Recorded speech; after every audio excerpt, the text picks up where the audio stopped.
여러분 가운데 또 간증이 있는 분 있습니까? 뭐 이런 날은 설교를 안 해도 될 것 같아요. 이미 뭐 간증이 설교가 다 된 것 같습니다. 자, 우리 요한복음 13장을 보겠습니다. 요한복음 13장 34절로 35절입니다.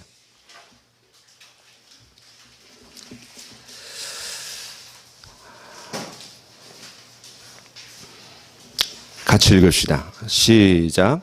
새 계명을 너희에게 주노니 서로 사랑하라. 내가 너희를 사랑한 것 같이 너희도 서로 사랑하라. 너희가 서로 사랑하면 이로써 모든 사람이 너희가 내 제자인 줄 알리라. 오늘 말씀의 제목은 가장 행복한 부르심 서로 사랑하라입니다. 신앙생활은 예배를 드리러 오는 일요일 중심이 아니라 가정과 직장, 즉 우리가 살아가는 삶의 현장 중심입니다. 교회 중심이 아니라 삶의 현장 중심으로 바뀌어야 합니다. 우리 각자가 대부분의 시간을 보내는 곳은 세 군데입니다. 가정과 학교와 직장입니다. 이곳에서 신앙인으로서 어떻게 사느냐가 그 사람의 신앙 성숙과 성장의 바로미터가 됩니다. 세상에서 그리스도인으로서의 다름을 보여주려면 먼저 그리스도를 닮아야 합니다. 그럼 그리스도를 닮는다라는 것은 구체적으로 무엇을 의미합니까? 한마디로 따름입니다. 그리스도를 따르는 것입니다. 따라야지 닮을 수가 있습니다. 따름이 없는 닮음이나 따름이 없는 다름은 있을 수가 없습니다. 그래서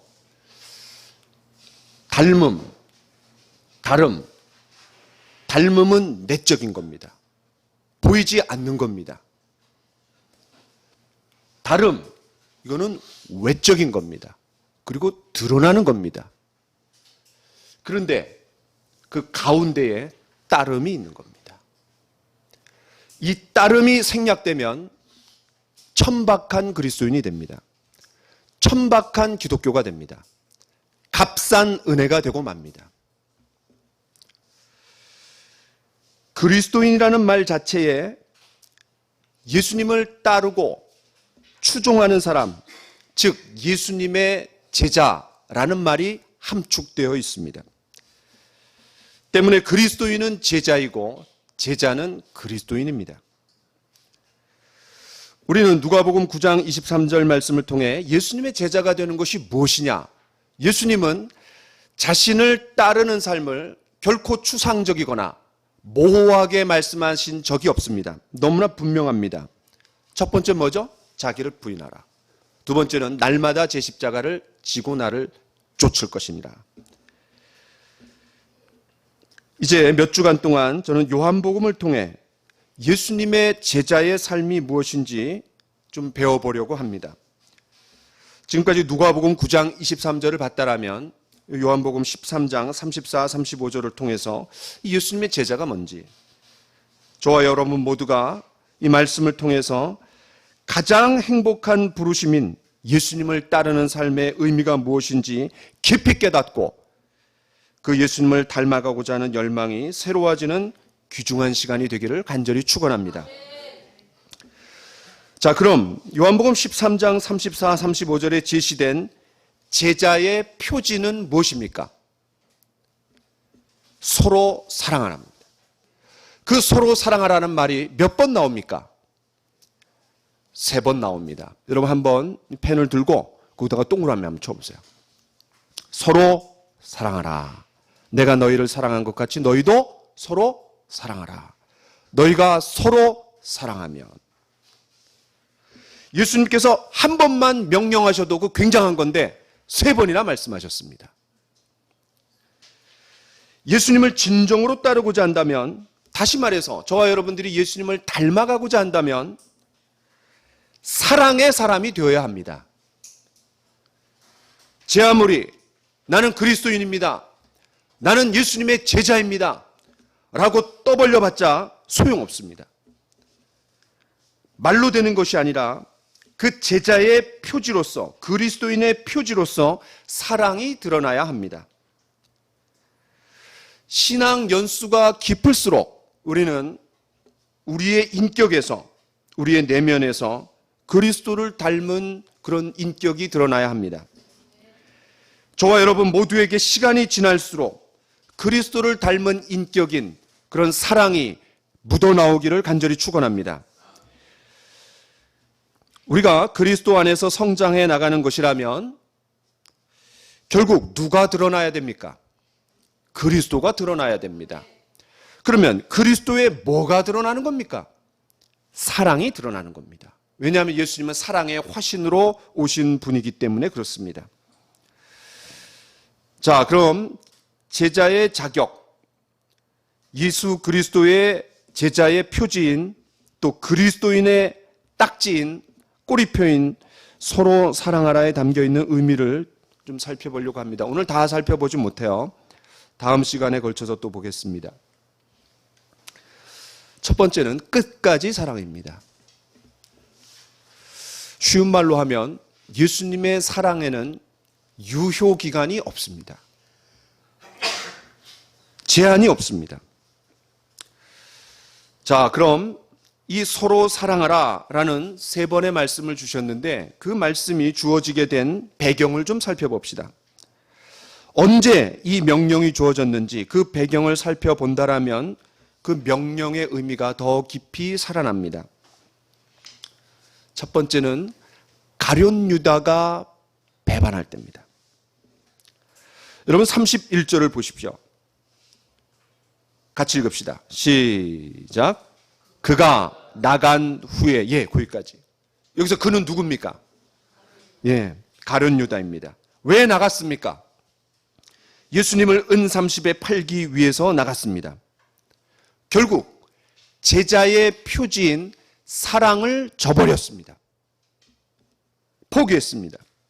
예수님에 대한 사랑, 동료들에 대한 사랑을 저버렸습니다. 은30에. 이런 걸 보면 우리가 함께 신앙생활하고 함께 배우고 함께 말씀을 배우고 훈련받는다라고 해서 모두가 참 제자가 되는 것은 아니라는 것을 우리에게 보여줍니다. 자, 2절을 같이 한번 읽어보겠습니다. 13장 2절 시작. 마귀가 벌써 시몬의 아들 가룟 유다의 마음에 예수를 팔려는 생각을 넣었더라. 자, 27절을 보겠습니다. 시작. 조각을 받은 후 곧 사단이 그 속에 들어간지라. 예수님은 가룟 유다의 배반을 가만히 지켜보고 계셨습니다. 그 마음이 어땠겠어요? 다 알고 계셨는데. 21절을 봅시다. 시작. 예수께서 이 말씀을 하시고 심령이 괴로워 증언하여 이르시되 내가 진실로 진실로 너희에게 이르노니 너희 중 하나가 나를 팔리라 하시니. 그렇습니다. 3년 동안 동고동락한 제자 중에 그 하나로부터 배신을 당했을 때 예수님의 마음은 괴로우셨습니다. 그래서 여기에 심령이 괴로워라는 표현을 쓰셨습니다. 그런데 여러분 12장을 한번 가보겠습니다. 12장 27절 같이 한번 읽어보겠습니다. 12장 27절 시작. 지금 내 마음이 괴로우니 무슨 말을 하리요?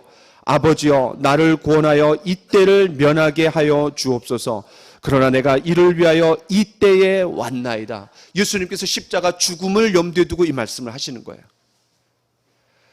십자가 죽음 앞에 육신을 입고 오신 예수님조차도 두렵고 떨리고 가능하면 이 잔을 내게서 옮겨달라고 마음의 괴로움이 있으셨습니다. 그런데 그 괴로움, 십자가 죽음에 대한 괴로움을 뭐에 빗댔냐면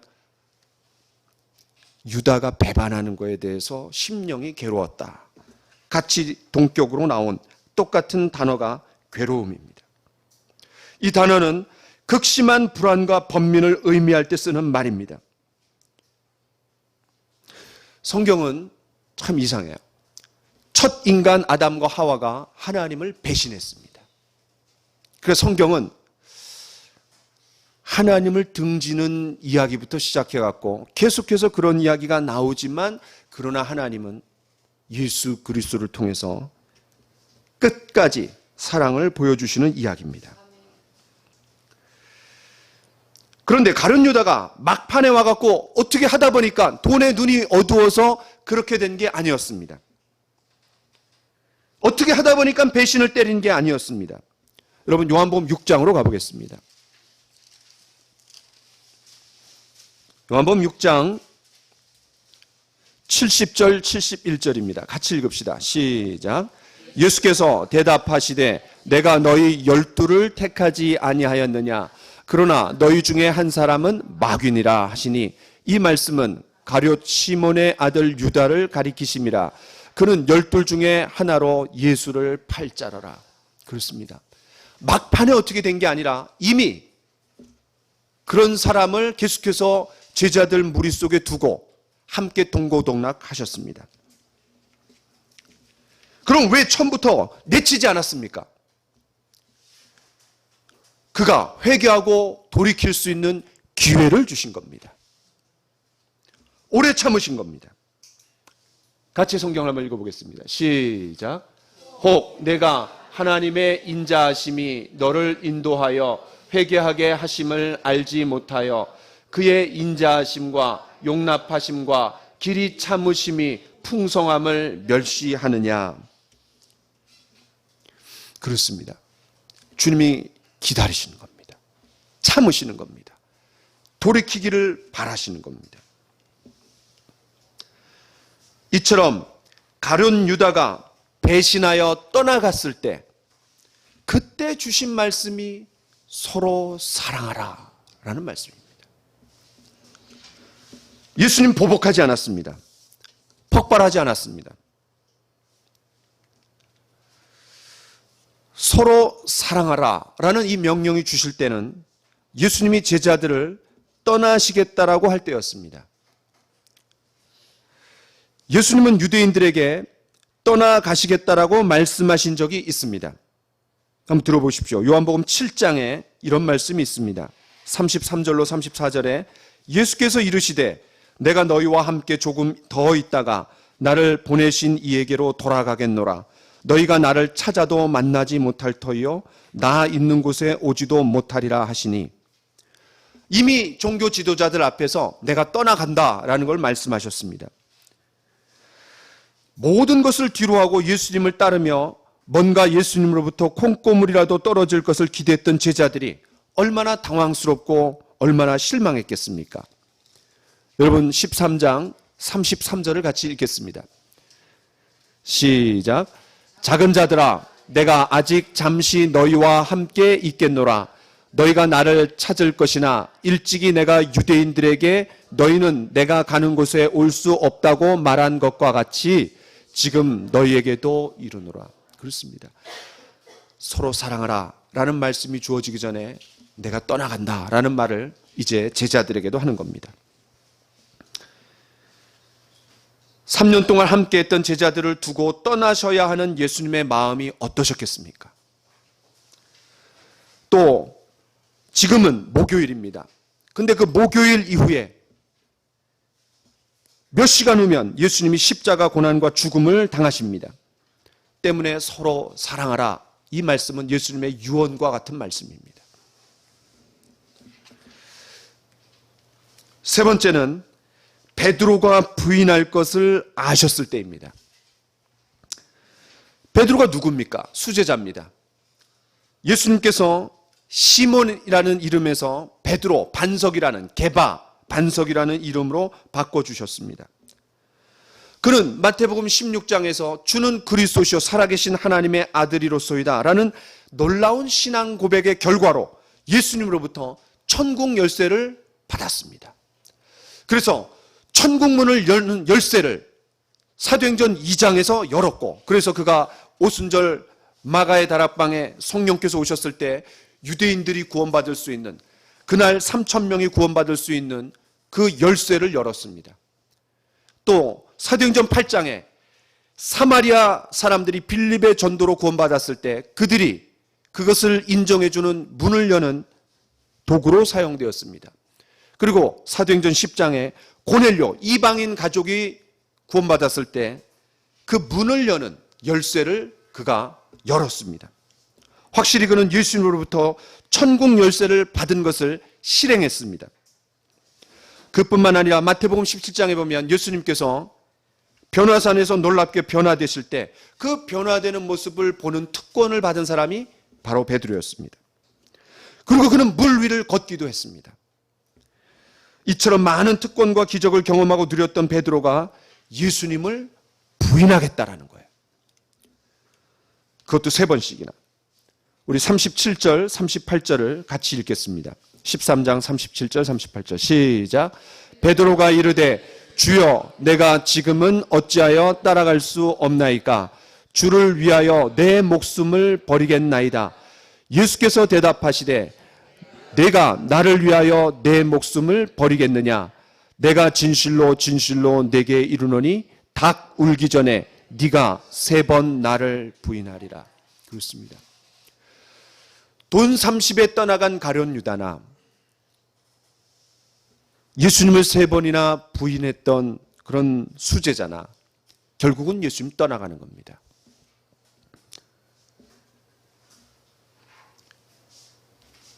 이 예수님의 3번에 부인하게 되겠다라는 베드로에 대한 그런 말을 들었을 때 그 다른 제자들이 함께 느꼈을 배신감을 한번 생각해 보십시오. 예수님만 배신감을 느끼는 것이 아니라 함께 있었던 11제자도 배신감을 느끼는 겁니다. 예수님의 마음은 어땠습니까? 얼마나 미어지고 가슴이 찢어졌겠어요. 바로 이러한 때에 주신 말씀이 서로 사랑하라 라는 말씀입니다. 저는 결단코 쉽지 않은 말이라고 생각이 됩니다.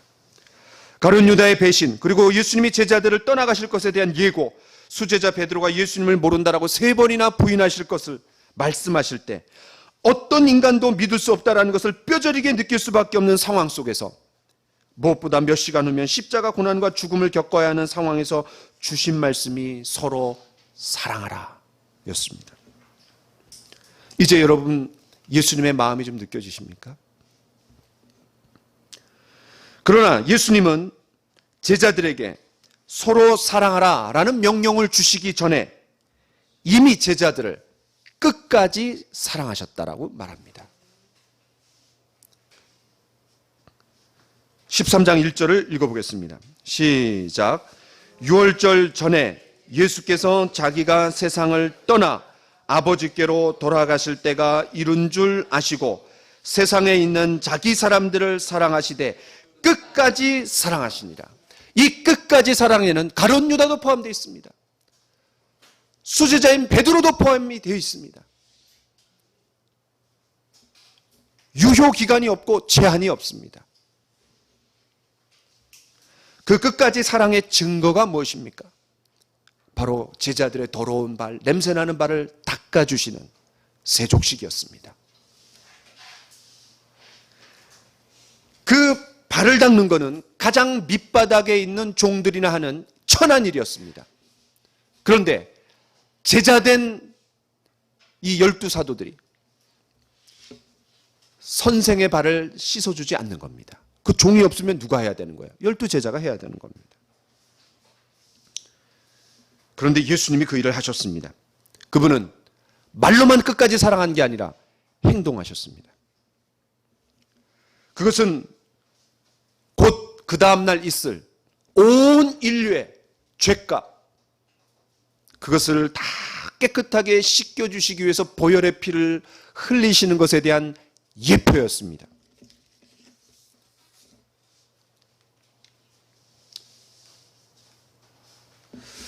두 번째는 새 계명입니다. 그럼 이러한 상황에서 주신 서로 사랑하라 라는 명령이 왜 새 계명입니까? 예수님 이렇게 말씀하셨습니다. 새 계명을 너에게 주노니 서로 사랑하라. 사실 구약 성경에 비슷한 명령이 있습니다. 같이 한번 읽어볼까요? 시작. 내 이웃 사랑하기를 내 자신과 같이 사랑하라. 나는 여호와이니라. 예수님이 율법사가 와서 물어봅니다. 선생님, 어떤 계명이 가장 큽니까? 첫째는 하나님을 뜻과 정성과 힘과 마음을 다해서 사랑하라. 주 너의 하나님을 사랑하라. 둘째는 이것이니 내 이웃을 내 몸과 같이 사랑하라 라고 말씀하실 때 레위기 19장 18절 말씀을 따서 말씀하신 겁니다. 신명기 6장에 있는 말씀, 그 다음에 레위기 19장에 있는 말씀을 가지고 성경을 요약해 버리셨습니다. 여러분, 이 말씀에서 보시는 것처럼 사랑 그 자체는 절대로 새로운 것이 될 수 없습니다. 아니, 새로운 것이 아닙니다. 왜? 이미 구약 성경에도 내 이웃을 내 몸과 같이 사랑하라 라고 얘기했어요. 그러면 제자들이, 예수님이 제자들 향해서 서로 사랑하라. 그러면 제자들, 무리들은 서로 이웃입니다. 그 사랑해야 돼요. 그런데 예수님이 새 계명을 너에게 주노니 라고 말씀하시는 겁니다. 세 가지 면에서 새 계명은 세 가지 면에서 진짜 새 계명이었습니다. 첫 번째는 새로운 공동체에게 주신 명령이기 때문에 그렇습니다. 예수님이 서로 사랑하라 라는 이 명령을 주셨을 때 명령이 주어진 대상이 다릅니다. 레위기 19장 말씀은 누구에게 주어졌죠? 이스라엘, 출애굽한 이스라엘 백성들에게 주어졌습니다. 그러나 이제 서로 사랑하라는 말씀은 누구에게 주어졌죠? 누구에게 주어졌어요? 제자들에게 주어졌습니다. 그 제자들이 누굽니까? 이 제자들은 장차 새로운 이스라엘을 이룰 사람들이었습니다. 다시 말해서 옛 이스라엘은 혈육으로 뭉쳐진 이스라엘입니다. 새 이스라엘은 교회입니다. 혈육이 아니라 예수 그리스도의 피로 묶여진 남녀노소, 민족과 언어와 문화를 달리해서 모여들게 될 그런 영적인 새 이스라엘, 교회를 말하는 겁니다. 이 12명은 장차 새 이스라엘인 교회를 이룰 사람들이었습니다. 예수님은 제자들을 훈련시키시면서 그들을 교회의 출발점으로, 교회의 지도자로 준비시켰습니다. 온 세상을 구원하시려는 그런 하나님의 구속 역사는 교회라는 새로운 공동체를 준비하고 계셨던 겁니다. 이제 선민, 선택된 민족, 성민, 거룩한 백성인 혈육으로 맺어진 이스라엘은 지나갔습니다. 그들은 온 세상을 향한 제사장 나라로서의 사명을 망각하고 하나님의 사랑의 대상인 이방인들을 오히려 개, 돼지 취급했습니다. 그때 하나님이 촛대를 옮기시는 겁니다. 유대인의 때는 지나가고 이방인의 때가 온 겁니다. 이스라엘의 때는 지나가고 새 이스라엘인 교회의 때가 온 겁니다. 그런 새로운 공동체의 정체성은 사랑이어야 했습니다. 두 번째는 왜 새 계명을 너에게 주노니 라고 말씀하셨습니까? 새로운 모델 때문입니다. 여러분, 레위기 말씀을 자세히 보십시오. 내 이웃 사랑하기를 내 자신과 같이 사랑하라. 여기서 내 자신과 같이 사랑하라, 이 말씀을 머릿속에 염두에 두고 한번 보세요. 그 레위기 19장은 이웃 사랑의 수준이 뭡니까? 내 자신과 같이입니다. 내 자신과 같이 이웃을 사랑하라. 기준이 납니다. 굳이 비교를 위해 해석하자면 육적인 수준에서입니까? 영적인 수준에서입니까? 예, 육적인 수준에서의 사랑입니다. 레위기 19장은 내 자신과 같이니까. 그렇습니다. 내 이웃 사랑하기를 내 자신과 같이 사랑하라는 것은 내가 나 자신을 사랑하는 수준, 또 내가 할 수 있는 수준, 내 경험, 내 방법, 내 생각, 내 기준, 내 뜻 안에서 사랑하는 겁니다. 이것은 경험적이고 세상적이고 관습적이고 또 타고난 개인의 성향적이고 성격적인 수준에서 사랑하는 겁니다. 왜? 내 자신을 사랑하듯 다른 사람을 사랑하라는 거예요. 자기 자신을 사랑하는 정도는 사람마다 다릅니다. 관습마다 다릅니다. 경험마다 다릅니다. 그런데 오늘 말씀에서 내가 너희를 사랑한 것 같이입니다. 수준이 달라졌습니다. 어떤 수준으로 사랑하는 겁니까? 육적인 수준에서입니까? 영적인 수준에서입니까? 영적인 수준에서입니다. 세상에서 경험된 것이 아니라 학교에서 보고 배운 것이 아니라 어른들로부터 가르침을 받은 정도가 아니라 사회 통념상의 수준이 아니라 새로운 모델이 제시된 겁니다. 내가 너희를 사랑한 것 같이.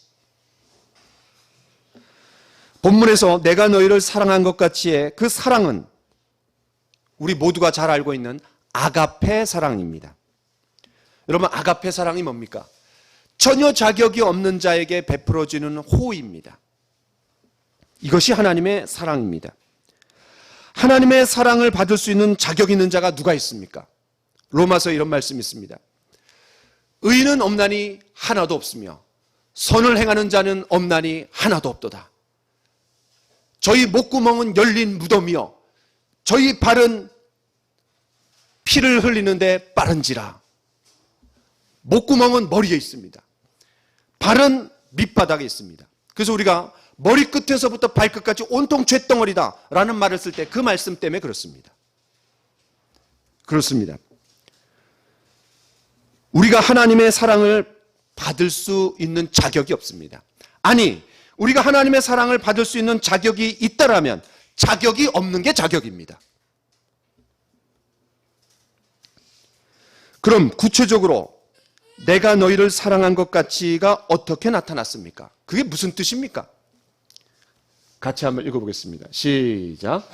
그리스도께서 너희를 사랑하신 것 같이 너희도 사랑 가운데서 행하라.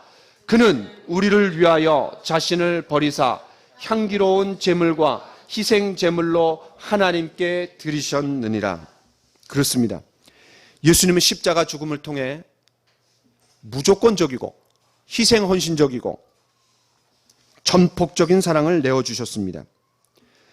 그것이 누구에게 그 사랑이 나타났습니까? 저와 여러분에게 나타난 겁니다. 정리하면은 레위기 19장 18절에서 내 이웃을 내 몸과 같이 사랑하라. 그건 내 기준입니다. 내 기준.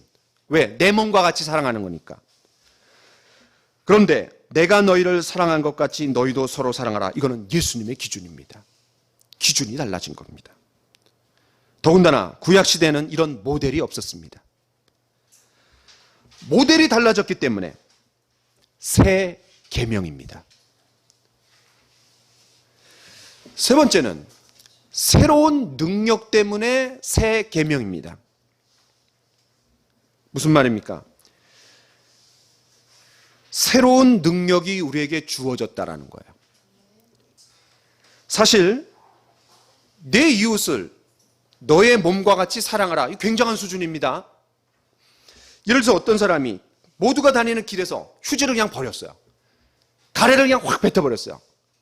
또 저는 진짜 싫은 사람들이 차를 몰고 가다가 그 앞에 있는 사람이 담배를 피워요. 그러다가 피우다가 버려. 야, 그러면 제가 언제나 우리 아내한테 얘기합니다. 내 차에 그냥 카메라가 있어갖고 버튼만 누르면 그거 딱 찍어갖고 팍 보내면 5만 원 받을 텐데 5만 원이 중요한 게 아니에요. 야, 그거 좀 찍고 싶어. 야, 이거 어떻게 버려 이거를 마음대로. 휴지를 버리거나 침을 뱉거나 가래를 뱉거나 그냥 담배꽁초를 버리거나. 그러면 우리 마음속에 어떤 마음이 생기죠? 야, 니네 집 안방이라면 너 그렇게 하겠냐? 어떤 사람이 음식을 갖고 장난합니다. 그럼 우리 마음속에 어떤 마음이 생깁니까? 야, 네가 먹을 거라면 네가 그렇게 하겠냐? 그러니까 내 이웃을 내 몸과 같이 사랑하는 굉장한 수준이에요. 이것도. 이렇게 되면 사회가 정말 굉장히 좋아질 겁니다. 도덕 수준이 확 올라갈 겁니다. 그런데 예수님이 뭐라 했냐면 내가 너희를 사랑한 것 같이 서로 사랑하라. 여러분, 이게 가능한 얘기입니까? 솔직히 이게 가능한 건가요? 자격이 있는 사람을 사랑하기도 힘든데 전혀 자격이 없는 사람을 사랑하라. 이거 불가능한 겁니다. 근데 왜 불가능한 거를 우리에게 말해줍니까? 가능하기 때문에 하라는 거예요. 가능하기 때문에. 만약 가능하지도 않는데 하라면은 예수님은 말도 안 되는 거예요. 그것도 손해를 보면서 더 나아가 나를 포기하고 나를 허비하고 심지어 죽기까지 사랑하라니. 예수님은 얼마 후에 제자들에게 혹시 그를 이해하지 못했을까 봐 몇 시간 후에 또 이렇게 얘기합니다. 여러분 요한복음 15장으로 가보세요. 13장과 15장은 동시간대입니다. 예수님이 저녁 식사를 하시고 이제 겟세마네 동산으로 올라가는 과정에서 이 15장이 있는 거예요. 그러니까 한두 시간 전이라고 생각할 수 있습니다. 자, 15장 12절부터 14절을 같이 한번 읽어봅시다. 시작. 내 계명은 곧 내가 너희를 사랑한 것 같이 너희도 서로 사랑하라 하는 이것이니라. 사람이 친구를 위하여 자기 목숨을 버리면 이보다 더 큰 사랑이 없나니 너희는 내가 명하는 대로 행하면 곧 나의 친구라. 야, 그러니까 죽으라는 얘기야. 이게 예수님께서 제자들에게 요구하시는 수준입니다. 친구를 위해 자기 목숨을 버리는 것. 이러한 예수님의 명령을 들은 사도 요한은 요한복음에 그거를 이렇게 자세하게 썼고 그리고 그 사랑을 실천하는 데 앞장서면서 그의 서신에서 다시 말해 요한 1서에서 이렇게 썼습니다. 같이 읽겠습니다. 시작. 그가 우리를 위하여 목숨을 버리셨으니 우리가 이로써 사랑을 알고 우리도 형제들을 위하여 목숨을 버리는 것이 마땅하니라. 누가 이 세상의 재물을 가지고 형제의 궁핍함을 보고도 도와줄 마음이 닫으면 하나님의 사랑이 어찌 그 속에 거하겠느냐. 우리가 말과 혀로만 사랑하지 말고 행함과 진실함으로 하자. 얼마나 도전적이고 실제적입니까? 형제들을 위하여 목숨을 버리는 것이 마땅하고 자연스럽고 당연하다는 거예요. 기독교적인 사랑은 행동하는 사랑입니다. 그런데 감사한 거는 그런 모델을 제시해 줄 뿐만 아니라 그 모델대로 살 수 있는 능력도 주셨다라는 거예요. 같이 읽겠습니다. 시작. 또 내 영을 너희 속에 두어 너희로 내 율례를 행하게 하리니 너희가 내 규례를 지켜 행할지라. 그렇습니다. 에스겔서 36장은 여러분 잘 아시는 대로 새 언약에 대한 이야기예요. 새 언약은 뭐를 전제로 하는 거죠? 옛 언약이 있다라는 거예요. 옛 언약을 아주 쉽게 얘기하면 구약 성경입니다. 새 언약은 신약 성경을 얘기하는 거예요. 옛 언약의 출발점은 시내산에서 하나님과 이스라엘 백성들이 맺은 언약입니다. 율법입니다. 율법은 외적으로 지켜서 내적으로 깨끗해지려고 하는 겁니다. 다시 한번 얘기합니다. 너무 중요하니까. 율법은 외적으로 깨끗해져서 외적으로 지켜서 내적으로 깨끗해지려는 거예요. 여러분 이게 가능합니까? 불가능합니다. 못 지킵니다. 그래서 율법으로 구원받을 수 없어요. 율법은 내가 깨끗하지 않고 지킬 수 없다는 것을 드러내주는 거예요. 그렇기 때문에 율법은 우리를 어디로 인도합니까? 몽학 선생이 되어갖고 그리스도에게로 인도한다고 했습니다. 그렇게 실패했던 이스라엘 백성들을 향해 그 결과가 뭡니까? 바벨론의 포로로 잡혀가고 나라가 멸망했어요. 그때 주어진 말씀이 에스겔서 36장입니다. 장차 내 영을 너희 속에 두겠다. 그 말은 무슨 말입니까? 성령을 우리 안에 주시겠다라는 거예요. 성령이 우리 안에 들어오셔서 외적으로 지켜갖고 내적으로 깨끗해지는 것이 아니라 성령이 내 안에 들어오셔서 내적으로 깨끗해져서 외적으로 지킬 수 있는 능력을 주시겠다라는 거예요. 이게 기독교입니다. 이게 교회고 이게 그리스도인의 삶입니다.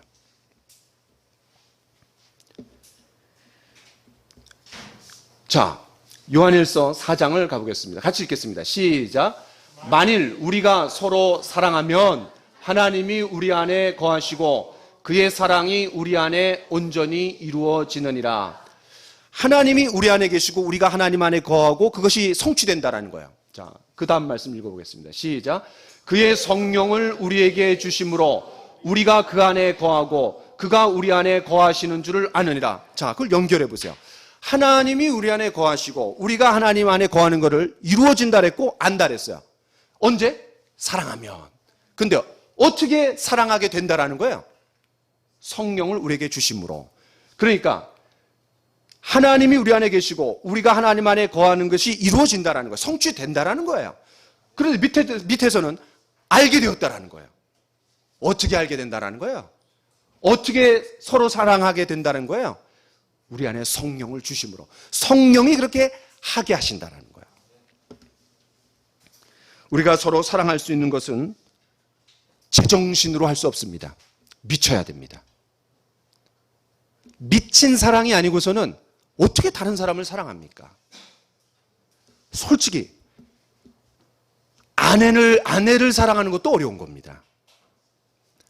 남편을 사랑하는 것도 어려운 거예요. 왜? 자기 기준에서, 자기 경험에서, 자기 생각에서, 자기 방법 수준에서 사랑하니까 감정적인 겁니다. 저희 아내랑 결혼 생활하면서 어느 날 심각하게 한번 깨달은 적이 있어요. 아, 내가 예수 그리스도의 심장으로, 예수 그리스도의 사랑으로 내 아내를 사랑한 적이 없구나. 그때 그렇게 울었습니다, 제가. 우리 저희 아내도 울었습니다. 그래서 우리가 남편이라는 자격으로, 아내라는 자격으로 사랑하지 말고 예수님의 사랑으로 서로 사랑하자. 그러면서 우리 더 깊어졌습니다. 저는 예수님 없이 가정을 이루고 살아가는 사람들을 너무 신기해요. 어떻게 가정이 이루어질까? 정말 사랑할까? 아니, 예수님의 사랑으로 사랑하지 않고 어떻게 사랑할 수 있죠?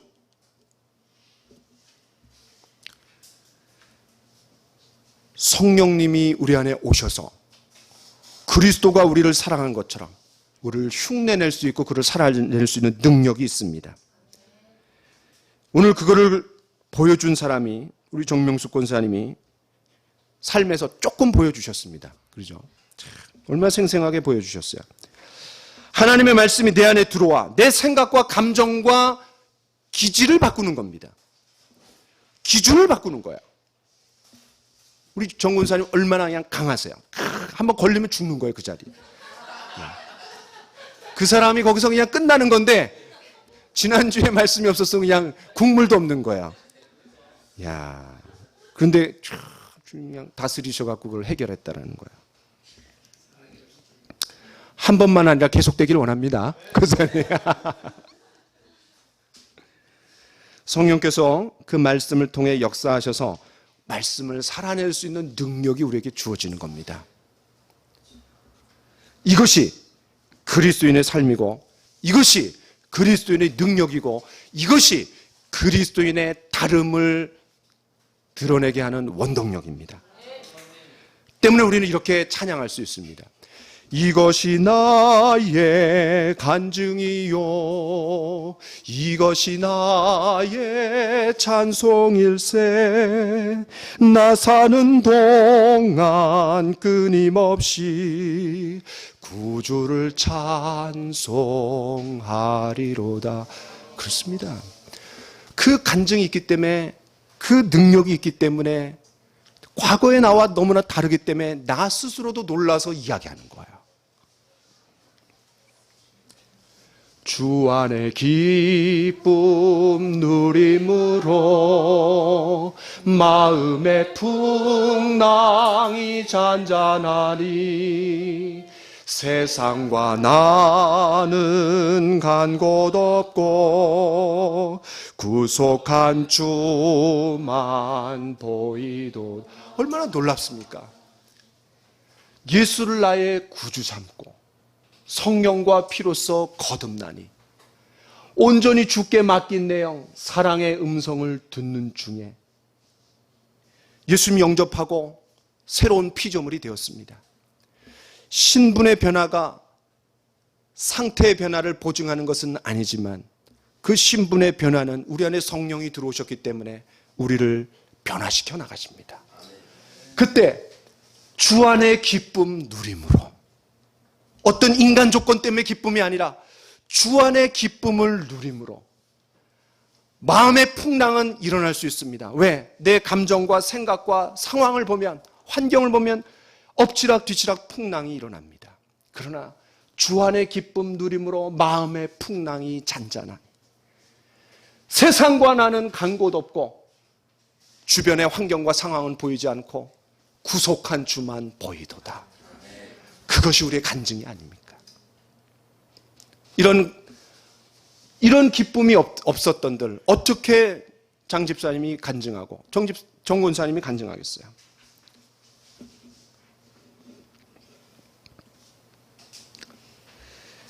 주 안에서 성령께서 주시는 기쁨을 누리기 때문에 우리는 어떠한 상황과 환경적 경랑이 와도 마음의 풍랑을 이기고 평강을 유지할 수 있습니다. 상황과 환경에 따라 일희일비하지 않고 믿음의 주여 온전케 하시는 인 예수를 바라보며 한 발자국 한 발자국 나아가는 겁니다. 이것이 그리스도인의 간증이고 찬송입니다. 말씀 마치면서 3절을 같이 찬양합시다. 시작.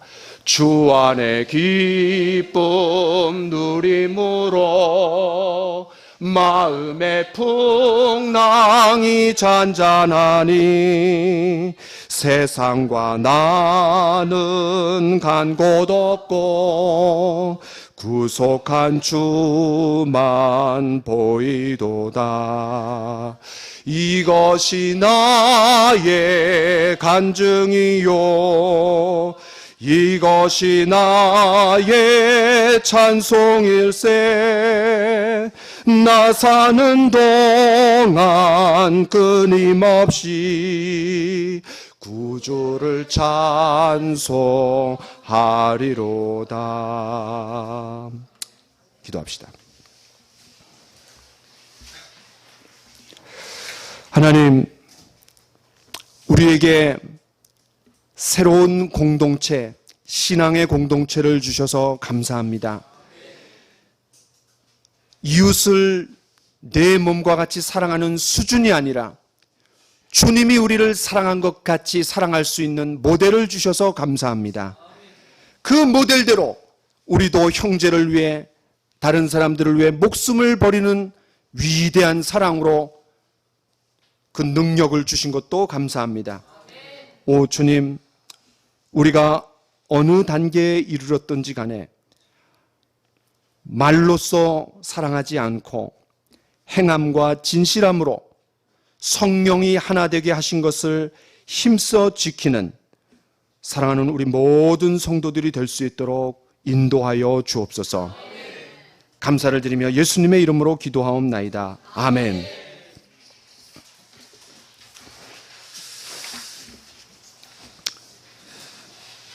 광고를 봐주시기 바랍니다. 첫 야외 예배를 은혜 가운데 잘 마쳤습니다. 가정당 단체 사진 한 장씩 가져가시기 바랍니다.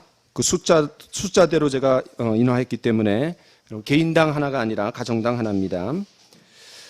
이번 주 금요일 5월 26일은 한 달에 한 번 갖는 전교인 우리가 기도회가 있습니다.